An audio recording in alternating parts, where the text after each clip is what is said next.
Hey everybody, it's me Varlo and welcome back to another Minecraft video. Today we're going to be checking out the all-new Minecraft 1.17 Caves and Cliffs update. Recently we got our first look with our first snapshot of this brand new update, the 20w45a Snapshot, and it added a ton of new features. As you can see, there are tons of them I set up over here, and we got tons of them and I'm really excited to check them out. So let's start over here with our first feature, the bundles. The bundles are pretty cool because, as you can see here, there's no crafting recipe for them at the moment, but you take the bundle, and it's pretty cool. It takes up a slot in the inventory, and then you hold it over, and you right-click on the bundle, and you can hold 64 items in the bundle. 64 individual items. So it's kind of like a shulker box in a way that it saves inventory space, but at the same time, it's really not. Because you can only hold 64 items. So if you put like a 64 stack of cobblestone in here, it's really not going to do much for you because it's still taking up one slot. But let's say you had all the kinds of flowers in your inventory and you had 2 of each. You could throw them all into the bundle and it'll only take up 1 inventory slot, which just kind of makes it useful. And I'm sure it'll have its uses, and it's gonna be super useful for condensing storage rooms and stuff by just, having little one-off items in the little bundle. The next feature we have here is candles, which very interesting. There's one uncolored version, and then there's one for each one of the 16 colors of Minecraft.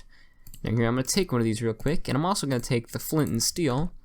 You can put these little guys on top of cakes, and you can light them, and look at that, a little candle.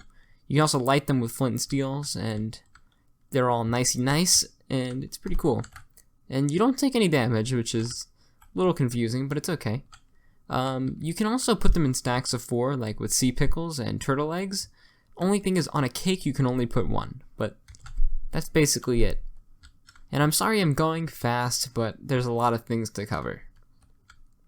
Here we have lava cauldrons, oh god. Oh gosh. Okay, what do I do? Oh no. Can we please stop? Make it stop, please. Well, okay. So here's lava cauldrons, which have been on the bedrock version of the game for a very long time now. And as you can see, you could burn in them. And I don't know why, but I forgot to put it in here, but if you put something in a cauldron, it'll make up one little redstone signal, which is pretty cool for, map makers and stuff. It's not a major feature, but it's certainly a welcome one, and I'm surprised it hasn't been in the game already. Now here's the most major one in my opinion, copper, an all-new ore. This is copper right here. You can mine it with a stone pickaxe, as you can see, copper ore. And you can throw that into a furnace and you get a copper ingot. This is a copper ingot, as you can see. Now, copper is not useful for making tools as you may expect. It actually is used for building blocks, which, as you can see here, they do come in many varieties. So the gimmick with copper is that so it takes between 50 and 82 Minecraft days, I believe, to advance it to the next stage. So if you know about the Statue of Liberty in our real life, when the French gave us the Statue of Liberty, it was this color, now it's this color. So as the game progresses, the copper oxidizes and becomes a different color. So there's the regular, the slightly weathered, the more severely weathered one, and then the fully weathered one. So it's pretty cool because it's a unique feature, and it also comes in slabs and stairs. And then this is the cut version, this is the regular version. But here's the thing, if you want it to stay in this form, or even this form, or this form, what you gotta do is you get the copper block and you get a honeycomb, which previously the honeycomb I don't think had any use, so they must have been planning this for a while. You put the honeycomb here, put the copper block here, and you get waxed copper, and now this copper isn't gonna weather to this state. It's gonna stay as this copper forever, which is just a pretty cool little feature.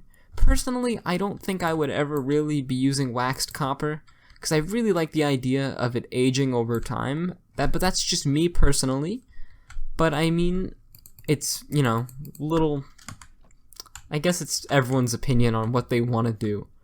But personally, I think this is a really cool feature, and yeah, I think this is a lot more unique than us just getting another tool or armor set. I think this is a better use for copper as just like a building material. You can also use copper to make a lightning rod, which is also a pretty interesting thing. I believe it has a 4x8 radius where it can, like, you know, divert lightning from a build, and just it will go inside the lightning rod. And here's the cool part. It actually can power redstone if a lightning hits it. So let's demonstrate here. As you can see, the lightning got summoned onto the lightning rod, and bam, the thing lit up. I'll do it again.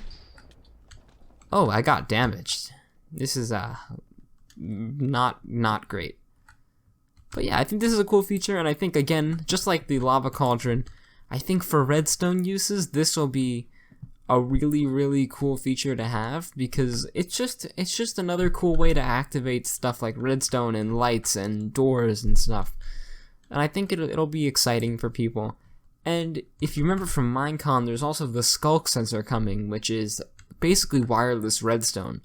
So I really do think that even though caves and cliffs are the primary focus of this update, I do think that redstone is going to benefit a lot too, because of all the new little things that they're adding to it. Over here we got the addition of amethyst, which is pretty cool. So there's two kinds of amethyst, the regular variant and the budding variant. And the budding variant can like bud like crystals like this. As you can see, they're right here. This was not here when I placed it. These grew over time. And there's several different stages here.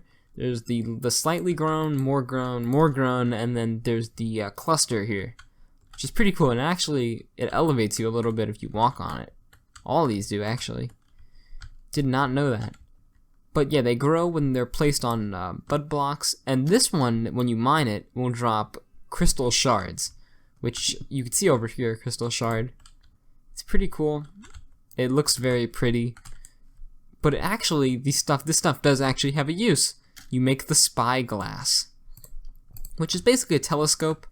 You make it with 2 copper and 1 amethyst shard, and it basically does what Optifine Zoom does, but in vanilla Minecraft, which is really cool that you don't need to get a mod for it now.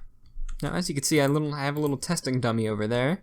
If you do it, look at that, we can see him. It's pretty cool, and it gives you the little telescope tunnel vision, and I just think that's a really cool feature. I don't think anybody was really clamoring for this to be in Minecraft. I think everybody just wanted them to add Optifine Zoom to the vanilla game, but I think this is a really cool item that we can have. I think it's a lot more, I don't even know how to explain it, but I think this will work better than them just adding the Optifine Zoom, because that adds a little bit of a gameplay element to the game. And I think this is a really cool feature, and like I said, I don't think anybody was really asking for it, but I think it's a welcome addition to the game, and I think it fits in great with the rest of the game and everything else they're adding. Now, finally, we have this other feature here called tinted glass, and as you can see, when you break it, you pick it up, but you don't need silk touch or anything for it. So here's the little testing facility that we're going to go to over here. As you can see, tinted glass does not actually let in any light, which is pretty interesting, if I do say so myself. It's cool because I guess you can make mob farms with this. That's just the use that I can think of in my head is, you know, mob farms with glass outsides where you could see all the mobs moving around inside of it, which I think is a really cool concept. And let me turn this light on for a second. This is what it looks like. It's a little bit of purple, and you craft it by placing 1 glass block and then 4 amethyst shards around it, and you get some tinted glass. And I think this will be a really cool thing for farms, and even for building, if you really want to keep your base secret and not let light in. It's pretty cool. I think this was, again, not something that anybody was really asking for, but I think it's a cool addition to the game, and it certainly adds some functionality in some form to the game. So yeah. And then finally over here, we have 2 blocks which were not actually mentioned on the changelog, and I actually almost forgot to add them to this because I didn't even know they existed. I just saw them in the creative menu. So there's calcite and tuff, which are just 2 brand new variants of rocks and stone. This is the calcite right here, and then this is the tuff right here. Your guess is as good as mine on where you'd find them. I'm pretty sure you find them near the amethyst geodes, but I can't really say for sure. But I think it's cool though. New stone.